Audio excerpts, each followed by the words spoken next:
You're listening to the Central Indiana Sports Report with your host, Greg Mengel.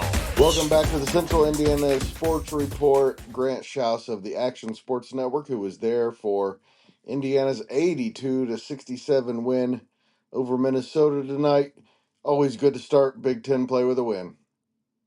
Yeah, and I think I said it on here the other day. No matter what sport, no matter who's playing, as long as you can get a win in your league, it's a good win. And Indiana got off to a poor start tonight, just a very poor start, and struggled on defense. Minnesota hit some tough shots, got some good looks, and it was a really good game. Minnesota was up 23-21, and Indiana went on a quick 8-0 run and never really looked back. Minnesota never got back within single digits the rest of the game, and I think the closest they got the rest of the game was about 13 points. And Indiana started to pick things up. They put their foot on the gas. My biggest concern was at halftime was they woke up, but could they stay woken up? Could they stay awake for the second half? And both teams, believe it or not, Greg, combined and only hit 6 threes the entire game. And Indiana scored 82 points, and they hit 4 3-pointers. Minnesota only hit 2. And that shows a testament to your ball club that you can score inside. You can get things going at the rim. It goes to show that you don't have to live and die by the three-pointer like some teams in the past have. So, good win for Indiana, good Monday night win, and going to give momentum going forward. Got Nebraska on Friday. Well, Renault, Mbako, and Ballo combined for 46 points. They shot the ball really well at the rim, obviously 17 for 27 combined, so that was clearly the key tonight. I thought Ballo played better on both ends of the floor. Let's face it, he's slow. His motor isn't very impressive, just to be quite frank with you. But he did show good things tonight, I thought. The biggest outlier to me, I thought the best player tonight on the floor for Indiana was Bryson Tucker off of the bench, who hit some big baskets.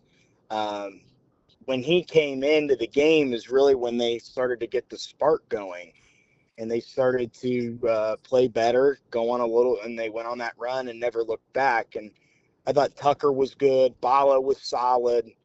Galloway was not good at all. I think only 2 points for him tonight. He single-digit points. He struggled, and he had the ball, I think, more times than he should have. And,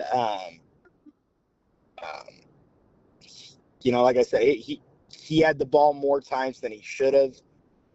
And he kind of looked lost out there, to be honest with you. He really did. But overall, good win. Like I said, Mike Woodson, we could say a lot of things, but I know I don't want to, I don't think we have time for my thoughts on the coaching of this ball club. But they're going to win games, and they're going to get better as the year goes on. Tonight was just a good first step towards that. And if you take, obviously depth is clearly an issue for the Hoosiers, but you'll take 16 from Tucker and 11 from Carlisle on 10 for 15 shooting every night. No question about it. And Carlisle came into the game questionable on whether or not he would play. So would Ballo as well. I think, I don't know if a lot of people know that, but Ballo was questionable. Carlisle was questionable coming in. Carlisle hit some big shots. He was good off the bench, and he was a guy that was starting at the beginning of the year. And so for him to come off the bench is not being 100% from a health standpoint was huge. Indiana is going to need big minutes from him. They're going to need big minutes from Tucker. And, I just think I just think if you can get those guys to step up, guys like Tucker and Carlisle and even Luke Goody, who kind of struggled to hit some shots tonight, then Indiana's going to string together a lot of wins. And 20 assists on 29 baskets, that's had to be something you like too. We talked a little bit about the efficiency, offensive efficiency early. That's a good sign of it. Yeah, for sure. And Indiana, they don't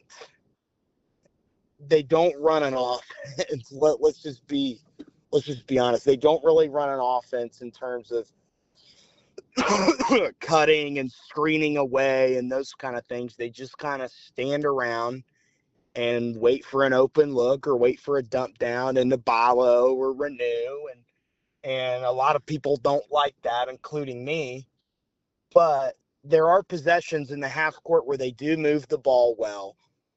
They do move the ball. I'll give them credit. They move the ball well, and they hit an open guy. And more times than not, the more times you move the ball around and the more times you get guys open, then the more times you're going to score. So the efficiency was good tonight. Minnesota is bad. I mean, they're going to finish maybe last in the Big Ten. They're not a good team, and they're a young team as well. But they put up a lot of fight in the first 10 minutes. They played really well for 10 minutes, and there was some boos that rained down from the crowd there early in the game because Indiana couldn't really get it figured out on the defensive end. The offense was fine to start the game. It was on the defensive end where they struggled, and they let Minnesota get some baskets that were just unacceptable plays in terms of letting guys get open to score. A couple baskets Minnesota hit were tough contested baskets. So give the Golden Gophers credit. And the Hoosiers really struggled for a week there. Greensboro, the Louisville game, Gonzaga, starting with the Providence win. It seems like they've gotten a little bit more cohesion. It seems like they're playing together a little bit better. And that's what you need at this time of year right now. You need to start playing better because you're only going up from here. You have a couple more non-conference games. They have Chattanooga and Winthrop in the non-conference coming up here between Chattanooga's right before Christmas and Winthrop is right before New Year's. And you have Nebraska on Saturday or on Friday night at Nebraska on prime time and And national television. that's a pretty big one now because if you can win that one, you get some serious momentum and maybe even finish December unbeaten. Yeah, and Nebraska is good. Yes, they are. I mean, they are up and down, but they beat Creighton at Creighton. That's going to be a test for Indiana. Arguably, besides the Gonzaga game, is going to be maybe their biggest test. I know the Louisville game, they were probably, I think, favored going into that game and just played bad.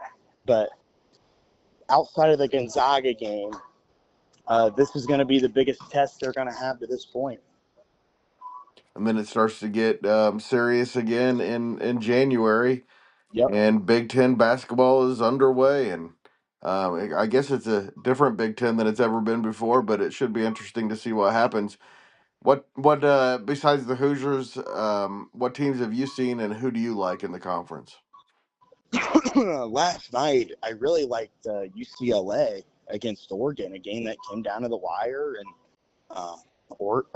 UCLA hit a shot at the buzzer to beat Oregon. That was big. That was, UCLA is a team that stands out. Purdue, obviously, going to be another team that stands out. Purdue is so sneaky in terms of, you don't think. You look at that roster and they don't have Edey. They don't have Zach Edey. But yet they're so good. And I think the biggest concern coming into the year for them was going to be whether or not they would have to reconstruct their offense around him. But they really haven't had to do that. Braden Smith is an All-American. Trey Kaufman-Wren is arguably an All-American as well. Yeah, and one thing is that Matt Painter's going to figure things out eventually. So always. That's the reason. That's the reason Purdue's always a concern. Best You're coach right in the country by far. Yeah, you're well in certain ways for sure. I mean, Yep. you're talking about having a team ready by the end of the year. That nobody the last few years has done a better job than Matt Painter. Hey, Grant, thank you so much for your time. Maybe someday we will talk about Coach Woodson, and when we have a little bit more time. So Hey, Greg, I appreciate you having me on. I know you're tired. You've been working hard, so get some rest. I'll be happy to talk with you more this week. I will, and let's start doing this often. Anytime you want to talk about the Hoosiers, I'd love to hear about it, Grant. Yep, awesome. I think. Thank you for having me on. Thanks again to Grant Shouse of the Action Sports Network for joining the Central Indiana Sports Report and talking about the Hoosiers, his pride and joy. Happy to have Grant come on and talk about whatever he wants, whenever he wants. He's become a good friend the last few weeks, and look forward to continuing to work with him. And thanks most of all to you for listening. Please like, subscribe, or follow us right now on SoundCloud, Spotify, Apple Podcasts, or Amazon Music. And now at YouTube, just search Central Indiana Sports Report and it'll stream right there on YouTube. Also, do us a favor and tell a friend about the Central Indiana Sports Report.